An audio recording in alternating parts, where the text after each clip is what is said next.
नमस्कार दोस्तों, आज की कहानी एक धार्मिक कहानी है। ये कहानी है माँ शीतला की। तो हम माँ शीतला की कहानी शुरू करते हैं। जय माँ शीतला। एक बार माँ शीतला ने सोचा कि चलो आज देखूं धरती पे मेरी कौन कौन पूजा करता है, कौन मुझे मानता है। और यही सोच के शीतला माता धरती पे राजस्थान के डुंगरी गांव में आई और देखा इस गांव में तो मेरा मंदिर भी नहीं है और ना ही मेरी पूजा होती है। माता शीतला गांव की गलियों में घूम रही थी, तभी एक मकान के ऊपर से किसी ने चावल का उबला पानी यानी माड़ नीचे फेंक दिया और वह उबलता हुआ पानी माता शीतला के ऊपर गिरा, जिससे शीतला माता के शरीर में छाले यानी फफोले पड़ गए।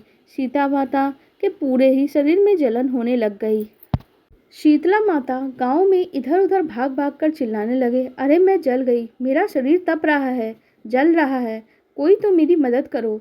लेकिन उस गांव में किसी ने भी शीतला माता की मदद नहीं करी। वहीं अपने घर के बाहर एक कुम्हारन महिला बैठी थी।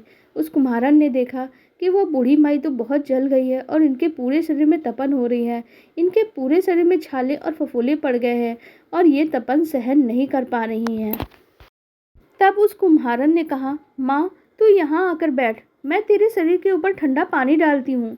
कुम्हारन ने उस बूढ़ी माई पे बहुत ठंडा पानी डाला और बोली, हे माँ, मेरे घर में रात की बनी हुई राबड़ी रखी हुई है, थोड़ा बहुत दही भी है, तू दही और राबड़ी खा ले। जब बूढ़ी माई ने ठंडी ज्वार के आटे की बनी राबड़ी और दही खाया तो उनके शरीर को ठंडक मिली। तब उस कुम्हारन ने कहा, आ माँ बैठ जा, मैं तेरे सर के जो बाल बिखरे हैं मैं उनकी चोटी गूँथ देती हूँ। और कुम्हारन माई ने कि चोटी गूँथने हेतु कंघी यानी कागसी बालों में करने लगी। अचानक कुम्हारन की नज़र बूढ़ी माई के सिर के पीछे पड़ी तो कुम्हारन ने देखा कि एक आँखों की बाल के अंदर भी छुपा के रखी है। यह देखकर कुम्हारन डर गई और डर के मारे घबराने लगी और वो भागने लगी।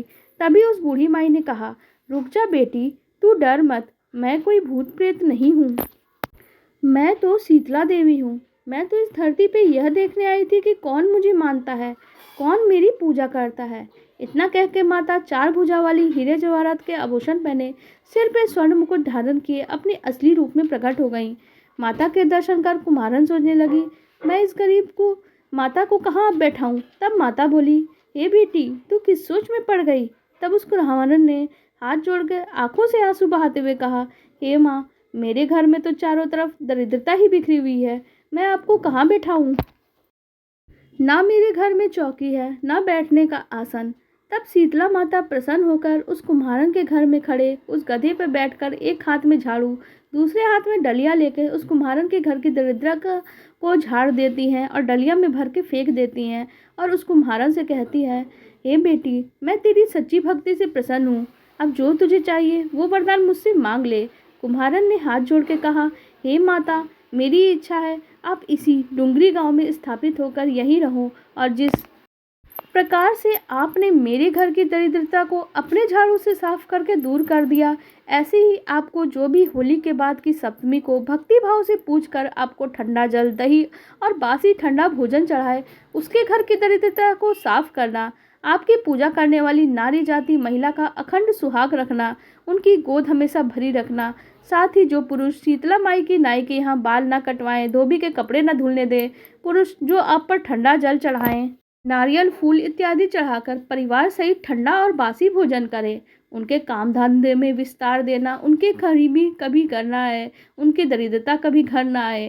तब माता बोली, तथास्तु, हे बेटी, वरदान मांगे मैं तुम्हें सब देती हूँ।